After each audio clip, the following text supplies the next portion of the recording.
Parliament ఎన్నికల సందర్భంగా బయ్యారం గ్రామంలో ఇంటింటి ప్రచారం భాగంగా బీఆర్ఎస్ పార్టీ ఆధ్వర్యంలో కేసీఆర్ గారి నాయకత్వంలో హరీష్ అన్న నాయకత్వంలో బీఆర్ఎస్ బయ్యారం కార్యకర్తలందరికీ నా యొక్క హృదయపూర్వక నమస్కారాలు. అదేవిధంగా బీఆర్ఎస్ పార్టీ ఆవిర్భావం నుంచి కూడా బయ్యారం గ్రామంలో మెజార్టీ ఇచ్చుకుంటూ ఈసారి కూడా భారీ మెజార్టీతోని ప్రజలు గ్రామాన చాలా మెజార్టీతో ఇస్తామని హామీ ఇస్తున్నారు.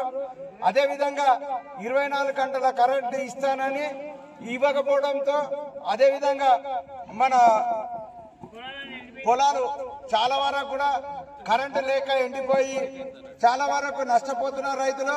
పెన్షన్ కూడా 4000 ఇస్తానని వృద్ధులకు ఇవ్వడం లేదు.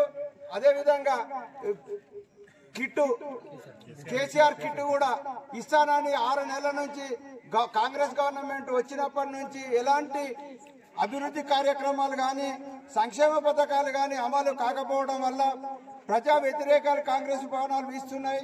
కాబట్టి కేసీఆర్ నాయకత్వంలోనే కారు గుర్తుకు ఓటేస్తానని ప్రజలు హామీ ఇస్తున్నారు. కాబట్టి మా బయ్యారం తరపున విజ్ఞప్తి చేస్తున్నారు.